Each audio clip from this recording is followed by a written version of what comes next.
Olá, pessoal! Hoje continuaremos falando sobre as síndromes geriátricas, especificamente sobre a incapacidade comunicativa. A comunicação ela é uma atividade primordial do ser humano. A possibilidade de estabelecer relacionamento produtivo com o meio, trocar informações, manifestar desejos, ideias, sentimentos, está intimamente relacionada à habilidade de se comunicar. É a partir dela que o indivíduo compreende e expressa o seu mundo. Por isso é tão importante preservar a capacidade de comunicação nas pessoas idosas, porque é uma forma de manter a autonomia e a independência. Aproximadamente um quinto da população com mais de 65 anos apresenta problemas de comunicação. Para a gente compreender esses problemas, dividimos as habilidades comunicativas em 4 áreas distintas. A primeira área é a linguagem, Aqui, problemas relacionados a incapacidades cognitivas podem interferir na linguagem. A audição, que a gente já tem uma perda com o processo de senescência, que pode se tornar patológico. A motricidade oral e voz, que é a fala, que também pode ser prejudicado por alguma etiologia, como a sequela de um acidente vascular encefálico. E a visão, ela também entra aqui nos domínios, por ser incluída como a quinta função comunicativa, porque ela atua com a função compensatória na ausência das outras habilidades de comunicação oral e verbal. Problemas de comunicação podem resultar em perda de independência e sentimento de desconexão com o mundo, sendo um dos mais frustrantes aspectos dos problemas causados pela idade. Os idosos muitas vezes tardam em perceber, aceitar e tratar essas dificuldades, o que pode contribuir aí para desencadear depois uma depressão, ou outros problemas. A incapacidade comunicativa é considerada importante causa de perda ou restrição na participação social, ou seja, o idoso ele diminui a sua capacidade funcional, quando ele não consegue se comunicar, comprometendo a capacidade de execução das decisões tomadas, afetando diretamente a independência do indivíduo. Por isso que é importante, lá na avaliação global, a gente avaliar todos esses passos do sentido, para que a gente consiga perceber a manutenção dessa capacidade de comunicação. A comunicação é essencial na área da saúde, pois por meio dela são obtidas informações valiosas para a condução terapêutica. Então, estabelecer um processo de comunicação com o cliente, principalmente com o idoso, é extremamente importante. Através desse processo que a gente vai conseguir fazer uma anamnese de qualidade e poder traçar aí o melhor plano de cuidados. Comunicar envolve palavras que são expressas por meio da fala ou da escrita, sinais transmitidos pelas expressões faciais, pelo corpo, postura corporal e distância que se mantém entre as pessoas, a capacidade e jeito de tocar ou mesmo o silêncio em uma conversa, Então, é bastante importante avaliar, como que a gente se comunica com o outro, Será que eu faço uma expressão compatível com a ideia que eu quero passar? Aqui a gente tem algumas imagens, desse processo comunicativo, através do rosto, da expressão facial, através da fala, através da movimentação do corpo, através do toque. Tudo isso faz parte do processo de comunicação. Então, como você deve se comunicar com a pessoa idosa? Então, use frases curtas e objetivas, chame pelo próprio nome ou da forma como ele preferir, isso é importante. Evite enfatizá-lo utilizando os termos inapropriados, como vovô, querido, ou ainda utilizando termos diminutivos desnecessários, como, por exemplo, lindinho, bonitinho, Isso pode irritar a pessoa. Então, a gente precisa ter cuidado com os termos que utilizamos. Pergunte se entendeu bem a explicação, se houve alguma dúvida. Fale de frente, sem cobrir a boca.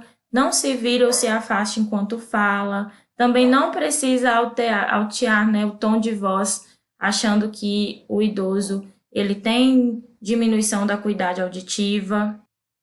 Repita a informação quando essa for erroneamente interpretada, utilizando palavras diferentes, de preferência uma linguagem mais apropriada à sua compreensão. Então, devemos evitar a utilização de termos técnicos, né?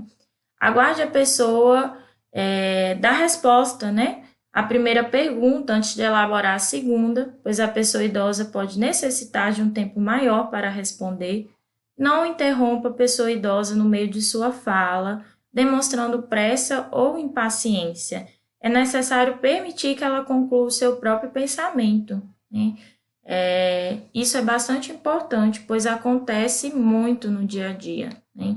Então, as pessoas não têm paciência para esperar o tempo do idoso. Nesse quadrinho que eu retirei lá do caderno, né, traz aqui a comunicação como um processo complexo baseado em 5 dimensões: biológica, fisiológica, social, cultural e espiritual. E aqui traz os fatores relacionados às dimensões da comunicação. Por exemplo, biofisiológica. O que pode interferir na comunicação? A integridade dos órgãos sensoriais, a integridade do sistema locomotor, a ausência de déficits cognitivos, o processo de senescência, né? O que pode interferir na dimensão psicológica? A inteligência, a percepção, personalidade, emoções. O que pode interferir na dimensão sociológica? Pessoas ao redor, o ambiente adequado, né? E na dimensão cultural e ou espiritual, educação e cultura e o status social. Agora vamos falar especificamente sobre algumas incapacidades, né? Em relação à audição, gente. A deficiência auditiva gera no idoso um dos mais incapacitantes distúrbios de comunicação, impedindo de desempenhar plenamente o seu papel na sociedade. Algumas medidas simples podem auxiliar a comunicação com as pessoas idosas que apresentam declínio auditivo, como, por exemplo, evitar ambientes ruidosos, evitar submeter as pessoas idosas a situações constrangedoras quando essas não entenderem o que lhes foi dito ou pedirem para que a fala seja repetida. Procurar falar de forma clara e pausada, aumentar o tom de voz somente se isso realmente for necessário e fale de frente para que a pessoa idosa possa fazer a leitura labial. Como a gente falou, quando a gente tem algum domínio comprometido, a visão ela entra aí como uma habilidade compensatória. Em relação à voz, né? O indivíduo que segue as orientações de saúde vocal durante a vida pode minimizar as possíveis dificuldades decorrentes do avanço da idade, né? Então, por exemplo, evite gritar ou falar com esforço, evite competir com outras vozes ou ruídos do ambiente, evite falar durante caminhada intensa, corrida ou ginástica, porque isso dificulta a respiração solta e livre. Articule bem as palavras. Verifique a necessidade de condições de próteses dentárias ou auditivas, isso é bem importante de ser realizado, né, durante a avaliação global do idoso. Fazer atividades que estimulem o uso da voz como a conversação e o canto. Beber água quando falar muito ou cantar, pois a água hidrata o corpo e faz as pregas vocais funcionarem melhor. Evitar o pigarro, né, que é aquele catarro que fica grudado na garganta. E a tosse, exceto quando for reação a algum distúrbio, porque a gente vê muito idoso que fica forçando a tosse, né? Quando a gente começa a forçar a tosse e ela não acontece como uma reação espontânea, isso pode aí agravar, né, o quadro. Manter uma alimentação saudável, evitar álcool em excesso e também o cigarro e evitar mudanças bruscas de temperatura. Diminuir a distância entre os falantes, né? E na imagem a gente consegue verificar aí uma proximidade que seria legal. Falar em um ambiente iluminado para facilitar a leitura labial e manter o convívio social e familiar. Em relação à linguagem, o tipo de linguagem que estabelecemos com os idosos é definido a partir da observação da sua habilidade cognitiva e de seu nível de orientação, considerando seus déficits sensoriais e o uso de medicações. é necessário avaliar o contexto e individualizar as informações. Não é toda pessoa que tem diminuição na capacidade auditiva ou que pensa mais lentamente, né? Esse é um julgamento que a gente faz de forma geral com os idosos e é preciso mudar esse julgamento. As pessoas idosas podem apresentar algumas dificuldades na comunicação verbal.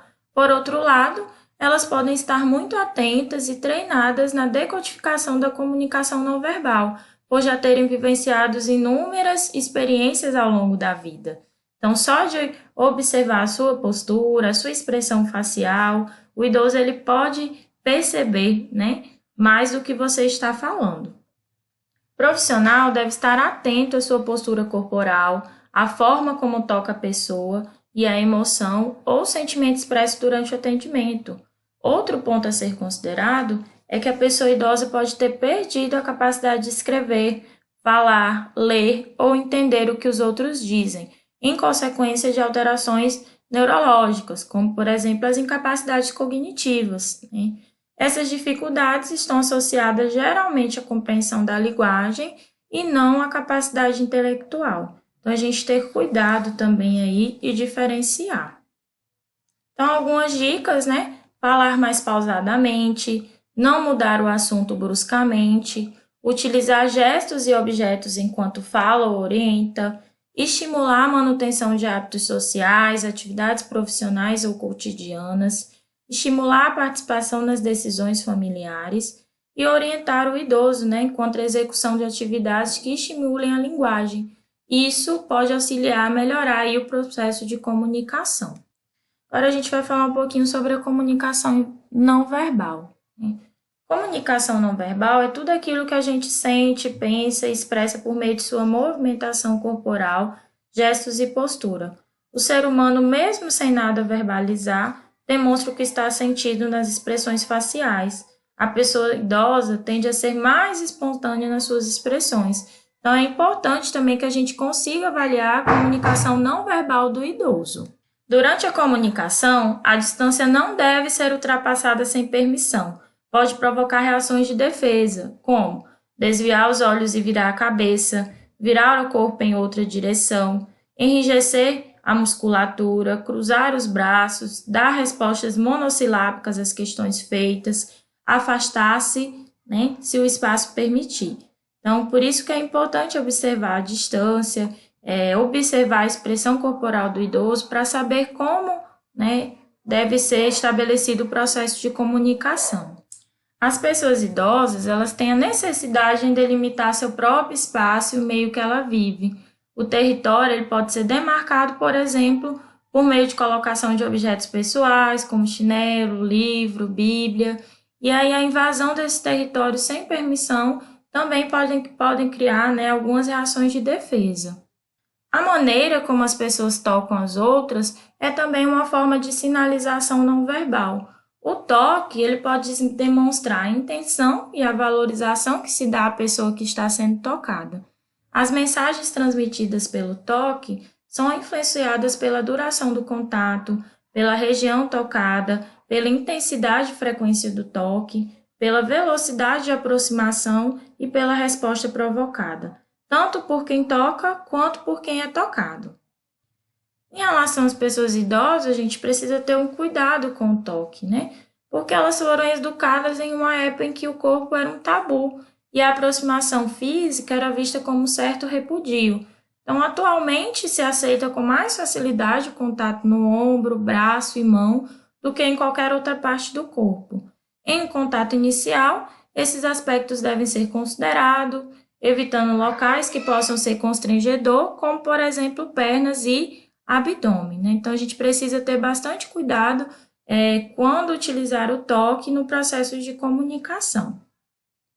Pessoal, então, considerando um pouquinho do que a gente conversou, né, sobre essas habilidades que são importantes para a capacidade de comunicação, né, como a fala, a audição, a visão, a linguagem, vamos discutir um pouquinho no fórum? Você já vivenciou alguma situação que gerou conflito devido à comunicação com algum idoso? Como que foi essa situação? E como podemos auxiliar o idoso a enfrentar essas incapacidades comunicativas? Você, como enfermeiro, o que a gente pode fazer para auxiliar esse idoso nesse processo? Tudo bem? Então, aguardo vocês para discutirmos um pouco no fórum. E até a próxima aula.